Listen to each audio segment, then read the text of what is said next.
Hello everybody, welcome to another daily dose of gaming news and all that good stuff. I tried to do my best again with the syncing stuff with Rumble, but everything is on my blogger in terms of posts and also in Patreon for extra support, and also I also tweet, post, whatever you want to call it, on X Twitter platform. And later today I should be able to get the Void Busters episode up later after this video is published. But yeah, regarding like the channel, I think this is it. So let's get straight into the news.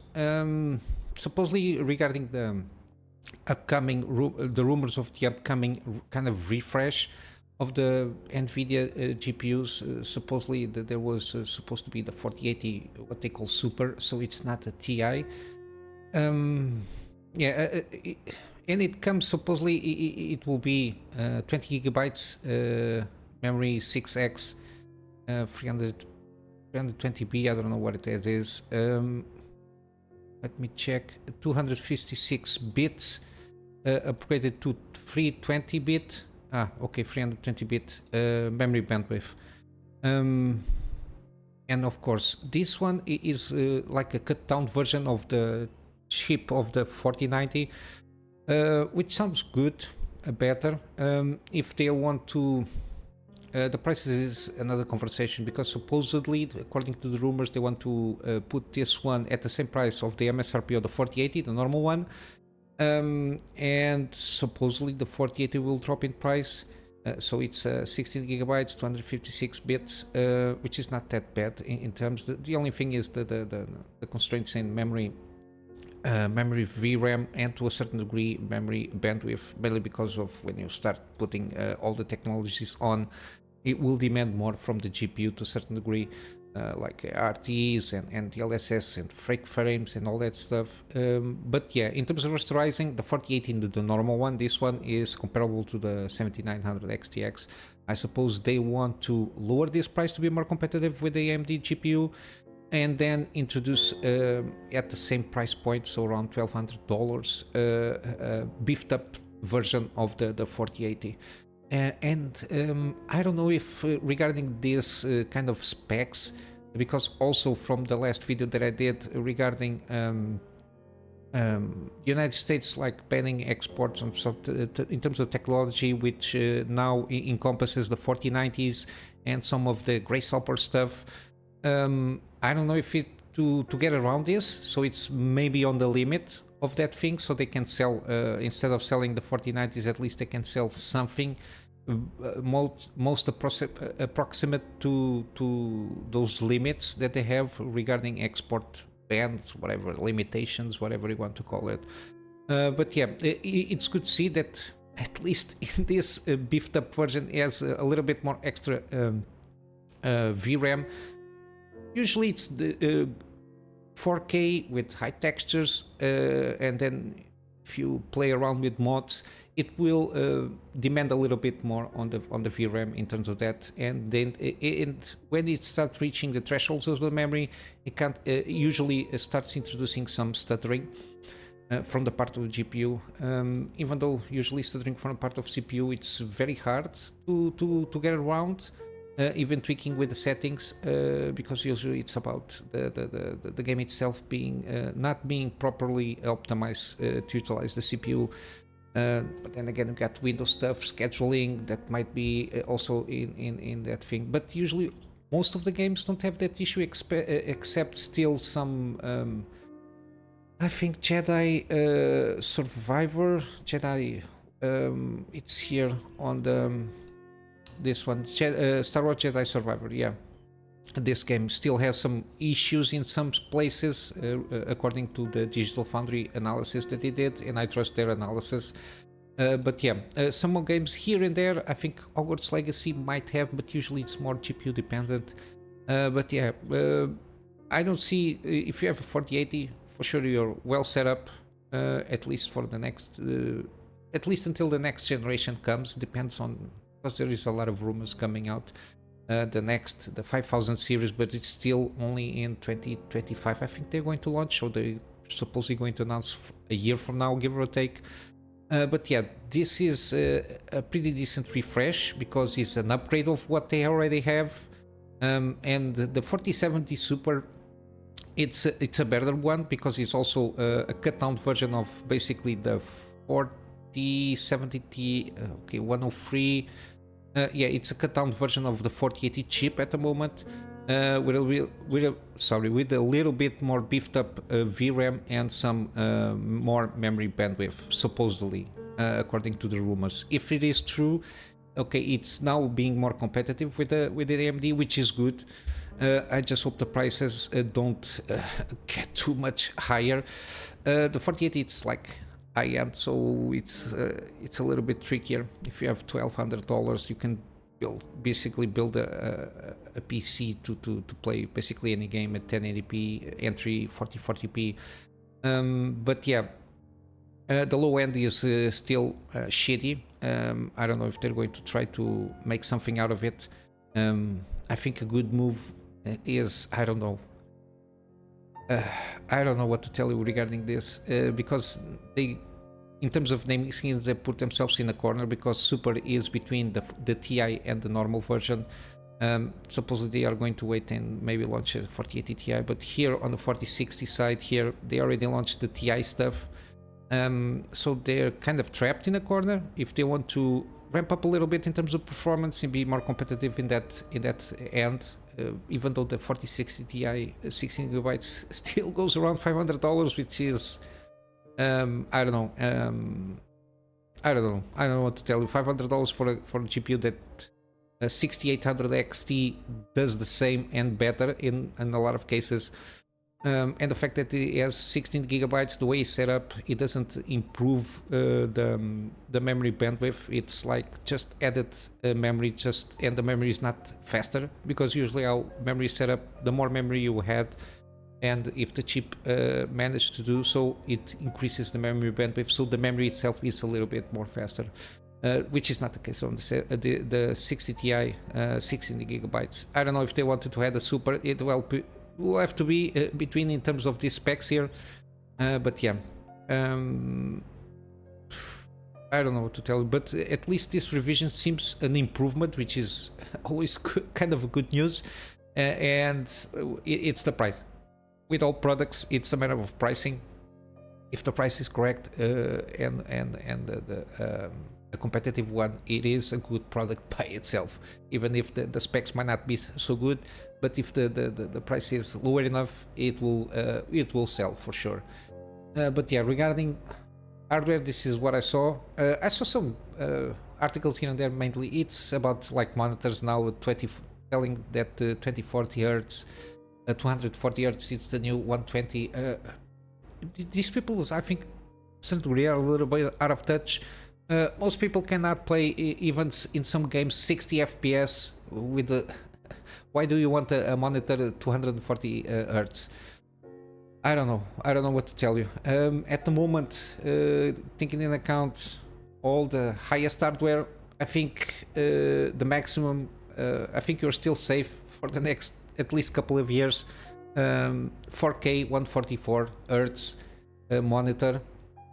Not all games, only older games will play, or competitive ones that you need 1080p, like 500 hertz monitors. I think 4K 144 hertz it's more than good at this moment in time, given the count even from GPUs and CPUs compatibilities and the technology available. I don't think even I do the Evil Within 2. It's an older game. Even XCOM 2, but that is kind of a different how it deals with the frames. The Evil Within, it's around 120 frames per second in my PC. 4K, everything maxed, of course rasterizing. It's a 2017 game, so it's a loaded game. Yeah, 120 frames per second. Okay, you can take account like 2 to 3% of the recording program and everything, but yeah, I don't see in newer games you get less.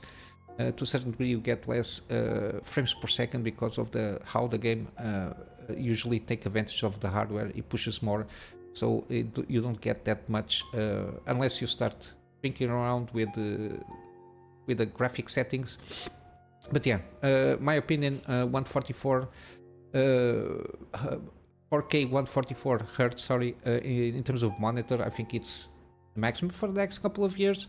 Of course, if you're looking for a new monitor and you really need to replace like an old 10-year, 7-year, maybe even 5-year monitor, depending on what kind of monitor you bought, you might think a little bit on the future, because monitors, if they are good ones, they will last you sometimes 10 years. Maybe you want to invest, get a 160, maybe, or even if you like a 4K 240, go ahead, but it's going to cost you an arm and a leg. But yeah, regarding hardware, this is it.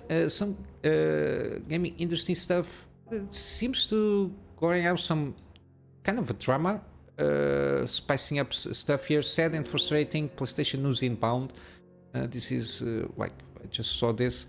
God of War creator, David Scott Chaffee says it's a lot of not kind of innuendos, but it's more about, it's not going to be saying it's not going to be the death of PlayStation or something like that, or like huge sale or acquisition stuff. I think it's more in line with I think they're starting to have like some layoffs on PlayStation.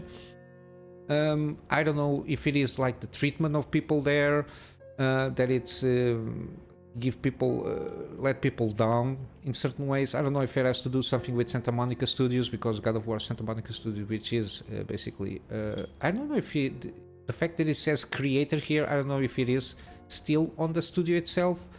I read the news. I didn't notice that it says doesn't refer to the studio itself. So I don't know if something regarding like first-party studios that basically do exclusive games for PlayStation, and I'm not sure if Santa Monica Studio was really acquired by PlayStation. I don't follow up too much on PlayStation stuff, but yeah, seems like probably a situation like like Nvidia and in VGA. It's not going to end the relationship probably, because I think he basically denies anything like that. But it's a souring of the relationships. I think mainly it's going to be regarding that, from what I read, even though it doesn't give specific. He's supposedly just going to wait for the proper outlets to come up with a scoop, I suppose. But yeah, we'll see what it is and how bad it is in a few days, from what I understood. So let's wait and see. Again, Ubisoft is... I think Ubisoft is desperate at this moment. They cannot come up with decent ideas. I'm not sure how Assassin's Creed Mirage did in terms of sales. I didn't see anything regarding that. Seems a little bit return to the roots, even though it's not an excellent game by itself, but it's a pretty decent one. Again, the Anvil engine, it's a little bit old at this moment, because it's supposedly it's a new version than the Assassin's Creed Valhalla's version of the game engine, and there are some issues per se. Regarding like textures and quality of the characters, NPCs and stuff, that didn't seem too good, and also some fluidity animation issue. Even on the trailers you saw that there is some weirdness on that, but I didn't play the game. I didn't see any videos out of it, even though the story it's okay. So it tries to soft reboot to a certain degree the series. But now they are going with Far Cry. They're just going to do games left and right. I think they are committing the same mistake that they did with Skull and Bones game. That it's been delayed, I don't know, 6-7 times at this point in time, and always a new spin every time they presented the game after the delay. But yeah, suppose he's going to have Far Cry extraction-based shooter spin-off. Suppose it's in development, basically at the same time that Far Cry 7, whatever it's going to be called, it's Project Blackboard, and a multiplayer spin-off Project Maverick. Basically, it's like similar in terms of Escape from Tarkov and Hunt Showdown. I think the Hunt Showdown is a pretty decent game for what it is. Basically, it's set on picturized version of Alaska called Alashnia, whatever this is pronounced. Sorry about that. Basically, it's like gathering resources. You have like a hideout for you to build up stuff and everything. Then there's going to be supposedly some permadeath feature. I don't know. I don't know if they were going to try to implement some kind of roguelite kind of mechanics there when you do a run, but certain things stay up in your character. They can be transferred from character to character between runs. I don't know what they're going to do. And the fact that it's multiplayer. Yeah, there is a lot of multiplayer games that are being played at the moment. I don't know in terms of market share. They're going to be if going to gain anything, but again, if the game is good or really good, I don't know. Here you can see that even for Far Cry 3, as long as it been since it came out, it's still one of reference point, like the better Far Cry's that it came out. At the time, he still introduced some new features like the outpost stuff and the side stuff. It was very interesting. The hunting and the crafting was very interesting. I did a series with this game with a mod there, Ziggy's mod, I think. It like enhanced the gameplay features. But yeah, this is not good. They're just trying to spin off everything to try and make some money out of it. And of course, multiplayer equates at least with Microsoft, with all of them, microtransactions for sure. This is why they're doing this. For sure, there will be like microtransactions to help out with the crafting, faster crafting or faster leveling up, or to have an advantage on the gameplay battlefield. But yeah, regarding Alan Wake, we got some news here. I covered the PC specs. Yeah, it's a little bit rough. Even though I think if you take into account the specs they want, if you lower the resolution one step down with the GPUs they are announcing, there are minimum specs to play with DLSS or upscaling, FSR in this case of AMD. I suppose, at least it's what I think, you might get a good decent gameplay without those technologies implemented, because again, usually in terms of performance, upscaling in terms of performance, it reduces the resolution that is upscaling from. It's like half to the one that is presented. So basically, if you're playing 1440p, the game engine is rendering at 1080p, then upscaling to 1440p, and of course if it is like super high performance, it's even lower. And playing at 1080p, it's a mess if you turn upscalers on, because it's now rendering at 720p, which is not good. And upscaling, it's like a photocopy of a photocopy. The more you try to take out from a not so good copy, it will only if you zoom a bad photocopy, you just see all blurs. And yeah, I think that, but even though at 1080p, I think you still might get a decent experience, I suppose, but we'll have to wait and see. But yeah, this article is it's more focused on around 7 players regarding the Steamware survey that they usually do, it's the monthly one, supposedly with the 1080p settings and no ray tracing. Only around 7% of all PC players will be able to run this game at these settings. And there is also like a side note here that the GTX, so 1000 series from NVIDIA, and RX 5000 or older GPUs from both brands will not be supported, because they don't support mesh shaders. It's a part of how the architecture worked. So yeah, it's going to be very tricky. So 2000 series and 6000 series up. I don't know how well it's good of a time to upgrade the PC here. If you really want to play Alan Wake 2, maybe you have this kind of older GPUs, maybe you need to start checking out some deals here and there. Don't need mandatory to buy a 40 series or a 7000 series from the brands, but maybe something in between. They are still capable in a lot of scenarios. That depends, of course, of the rest of your system here.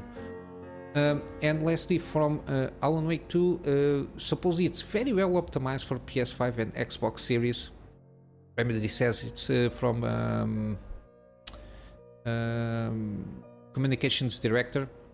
And of course, since May from this trailer here and the gameplay that was shown at this time, I think it's a little bit more improved in terms of visuals and performance. I assume it's like background stuff, because in terms of details, the processing power trying to render everything near the player, I don't think it's going to improve too much. There is like a question mark regarding Xbox S series. But yeah, of course they want to be as well optimized for the consoles, because it's limited hardware. It cannot do much more than this. And yeah, the issue is going to be the PC. There is no references on this one. But yeah, we'll see how it goes. I think it's going to be a very beautiful game.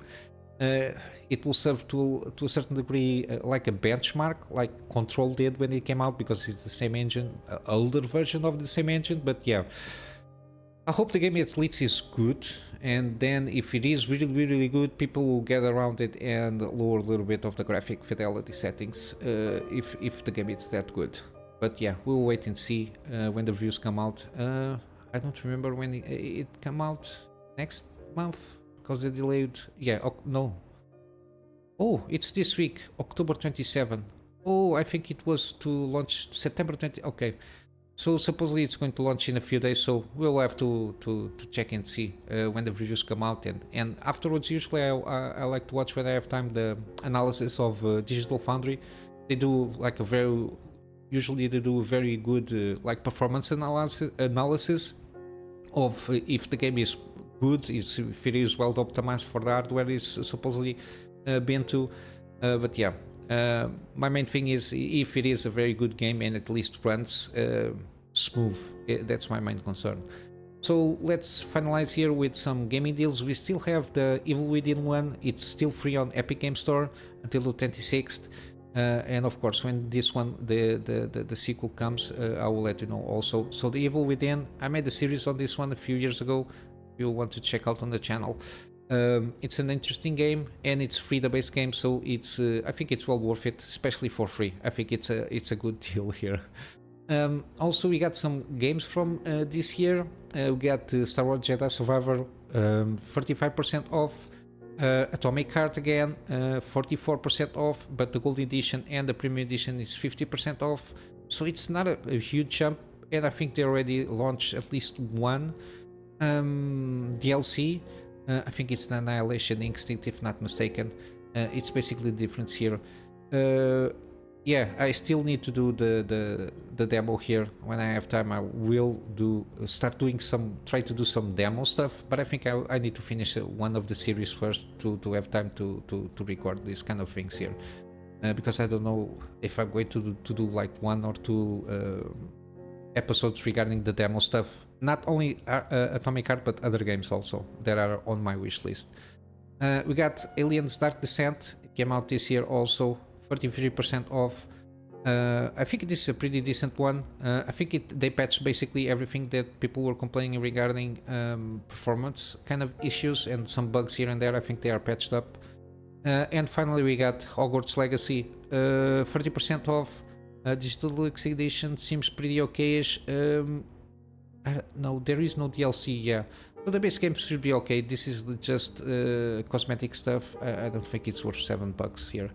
In terms of difference, but yeah, the game seems pretty good. If you like the books and the movies, I think you're going to enjoy this game from everything that I saw from here. Even though taking into account all the drama around the game, I think it's supposedly it's going to be a very good game for you to be entertained in this world here. And yeah, basically this is it for today, guys. I'm just going to wrap up with some plugin for my Patreon for extra support, which at this point in time is basically for storage. Which is to have backups of the projects that I do for my private clients, and of course space for the videos that I do for the channel, which take a lot of space. And unfortunately have to delete the older ones, but I keep a record of the last 5 of each thing that I do, which is a lot of space at the moment. But yeah, this is it, guys. I hope you have a wonderful day, and I will see you in the next one. So until then, Kunamy Master out.